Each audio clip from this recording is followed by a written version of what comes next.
Coming up right now in Stoneface Garage, I install windshield wipers. I make all the mistakes, so you don't have to.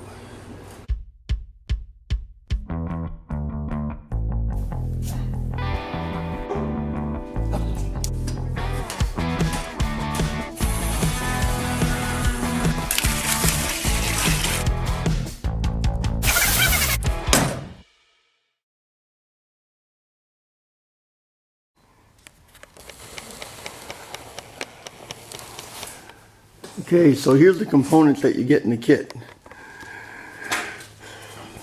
First you have these two spindles.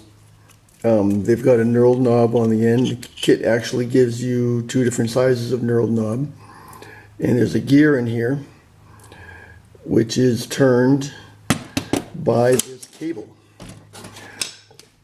Cable drive type wiper system. You have a long cable and the motor.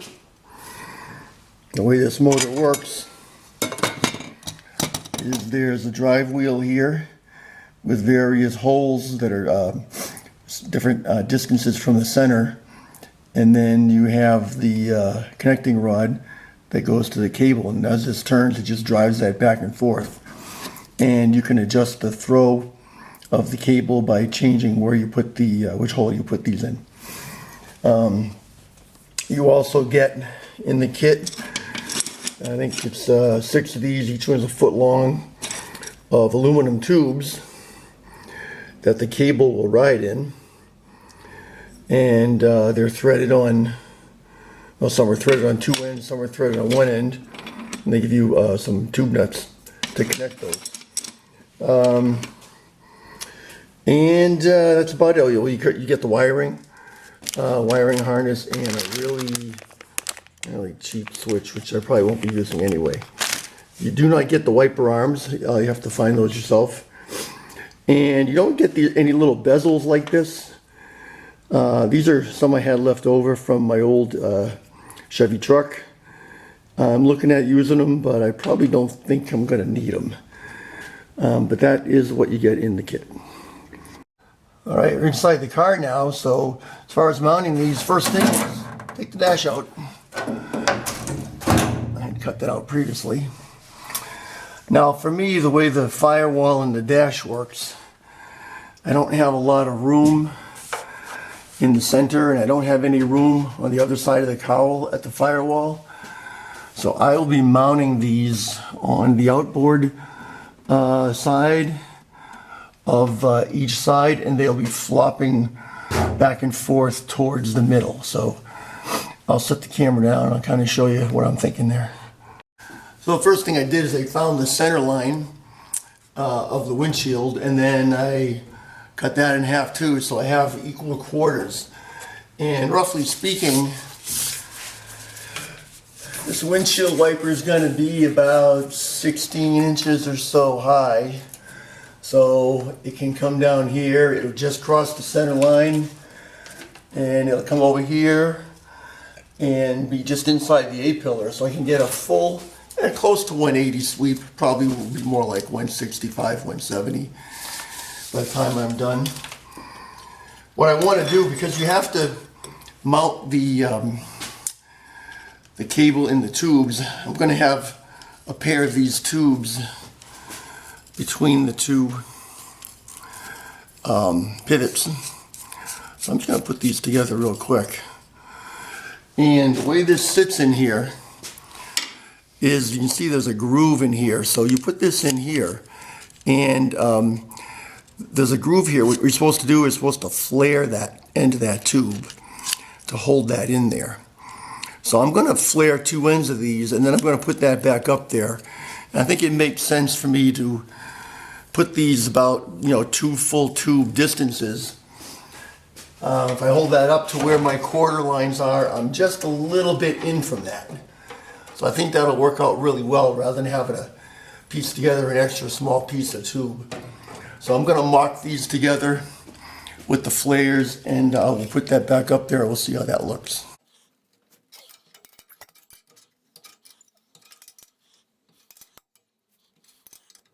So here I'm just using a standard plumbing flaring tool.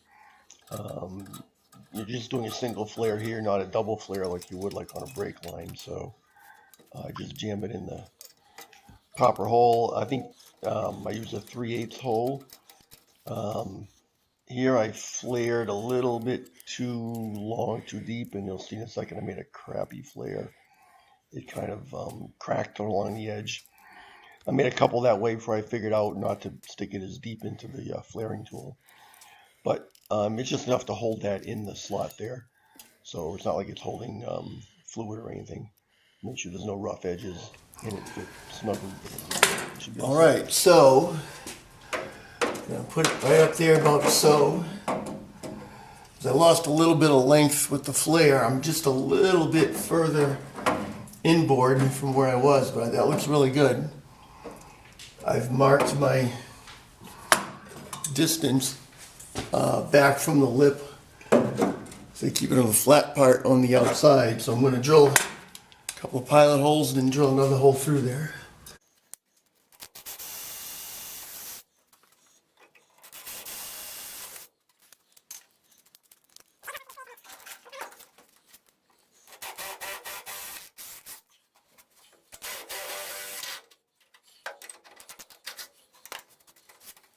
Fit right up in there.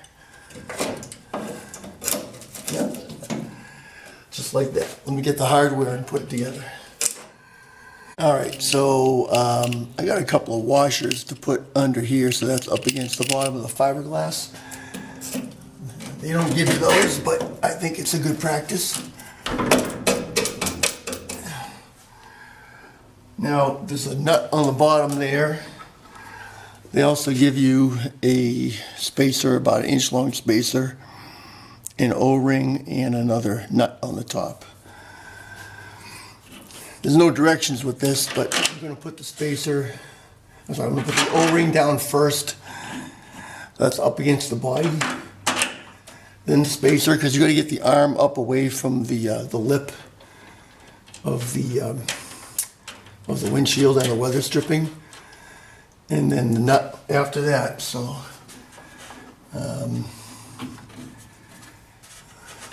both sides here.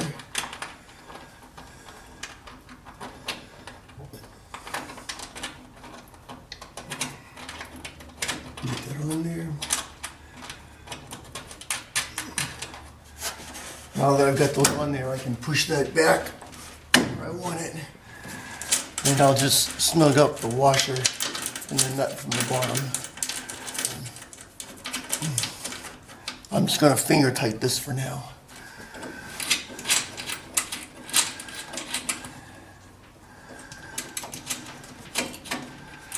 All right.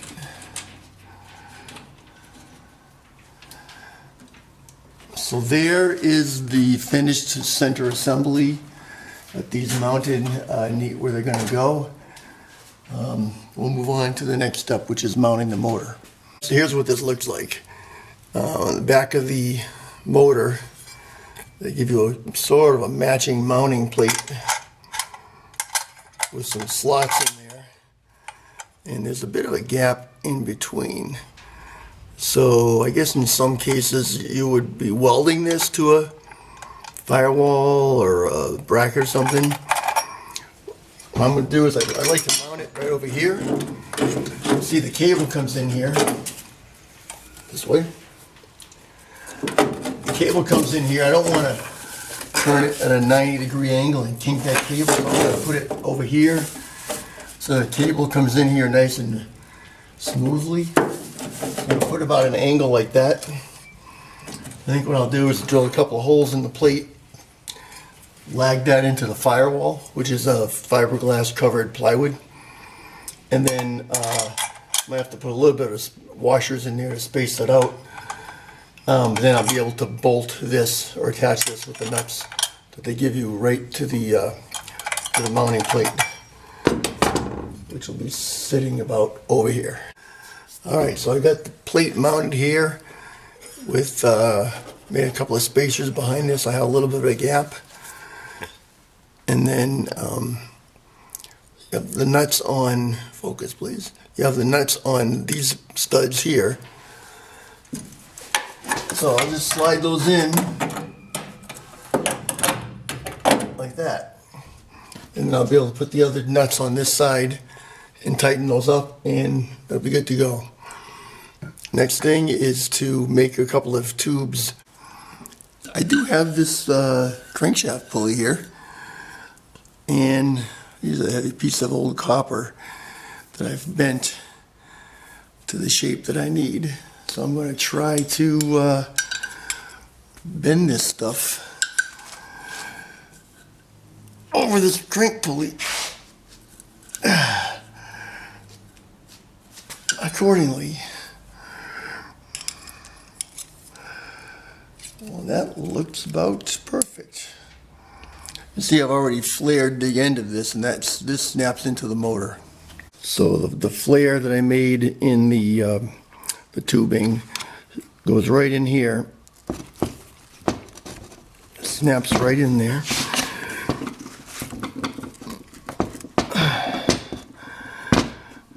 Actually, it has to go that way.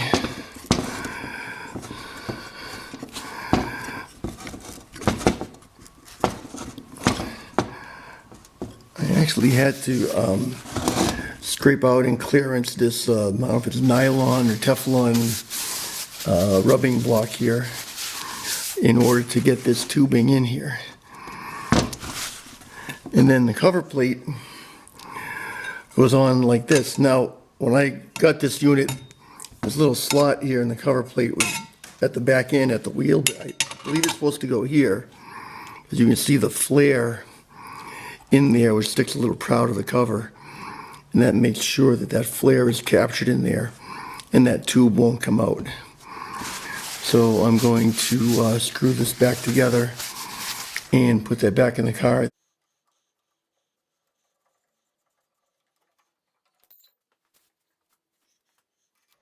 Alright, so I'm putting the final piece of tubing together. You have to loosen that up a little bit to snap it in and then tighten everything up. I end up reversing the screw, as you'll see in a second, on the other side to make it a little bit easier with the screwdriver and the wrench in the future to keep it tight. See right there, going from the bottom. And there's a little tube on the end there, a little short piece to catch the end of the cable as it goes past the gear there. So here's the completed system. You can see how that one is facing sort of towards you and the other one is facing away. I didn't mention that before, but you have to do that in order to get them to move in opposite directions as I was planning at that time. Okay, so now I've got everything back out. I've got to set up the cable throw and check out the wiring. So with the multimeter and a battery and some wire jumpers, I've kind of gone through this. There's no labeling on the wires in this kit.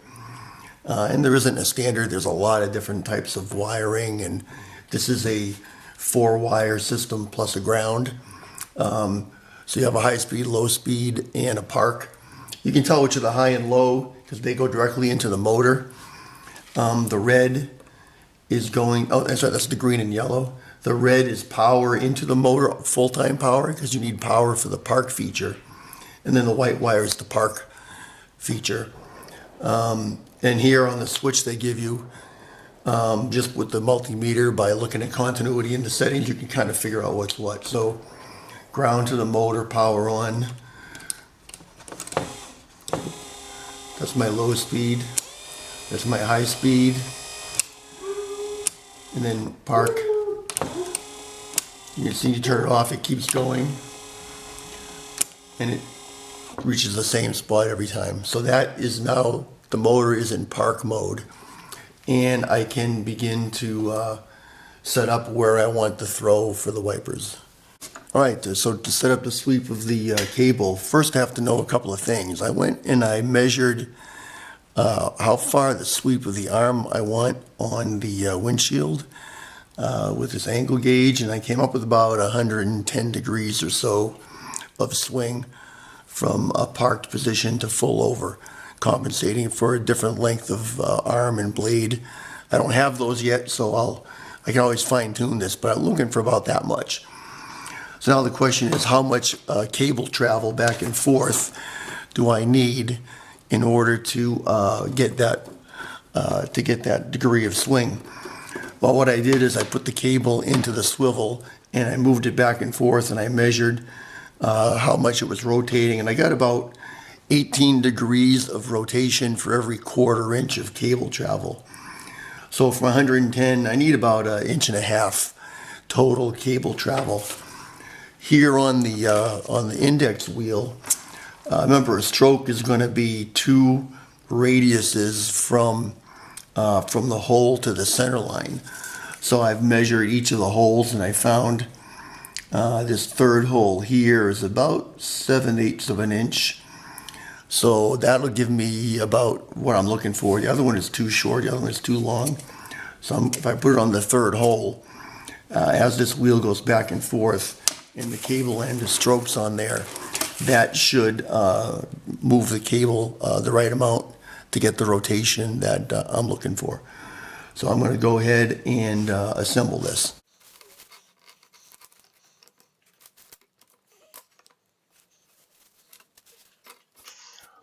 All right, so just putting the cable end in and slide that first piece of tube on and put the cover on.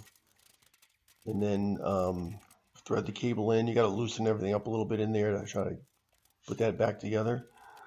So slide the cable in, get it all snugged back up, check it, and then I ran a little test to get the throw of the cable, figure out where to cut it off, and then just cut off the excess cable and put the little stubby tube back on at the end. I'm going to do a little testing.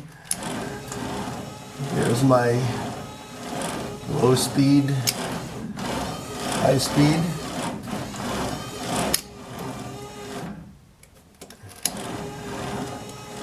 Low.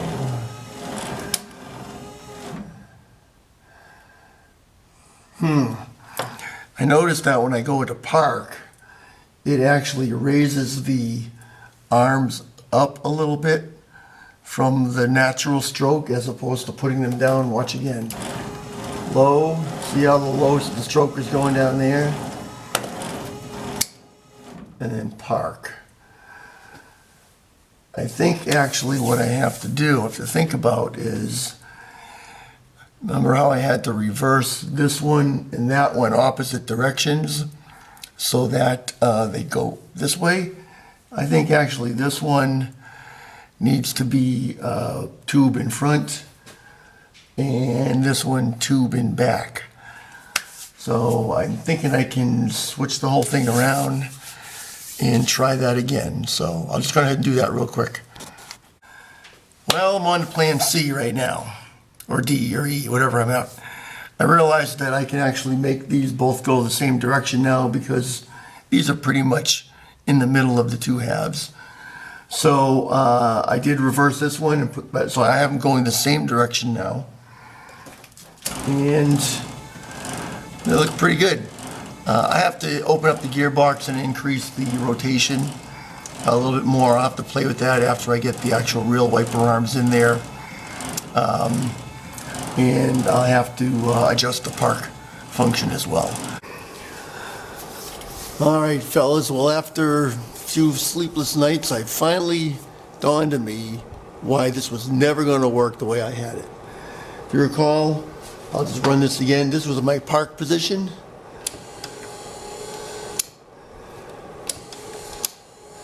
Whenever I turn it off, it always goes back to that position.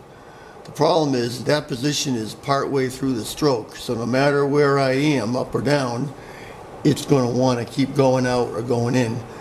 So in this case, the park position doesn't retract, it just stops at the lowest position. So I actually have to, in order to adjust that park, because of that hole that I picked there, I'm actually going to have to pull this out and I think maybe pull this wheel out and adjust it. However, remember, I also want to have a little bit more stroke on it. So I'm going to take that off. I'm probably going to use the next hole up this time, next longer stroke. I'm going to see if I can't pull this off and somehow adjust it.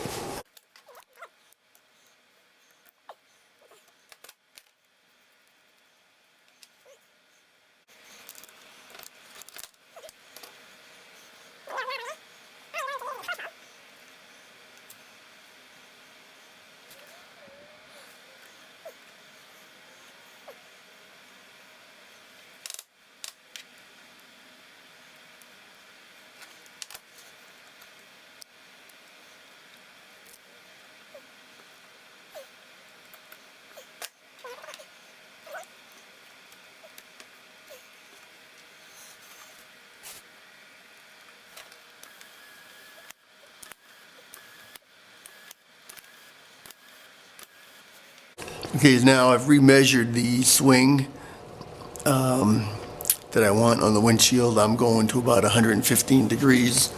I've got a tape flag on here. And let's see what we're dealing with now.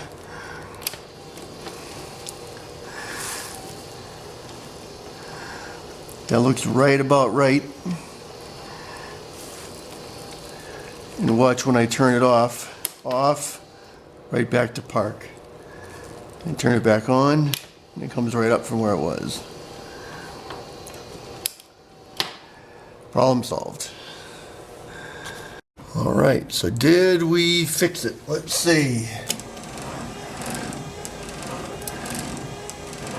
Looks like we have good sweep there. Park. Right where it needs to be. Job done.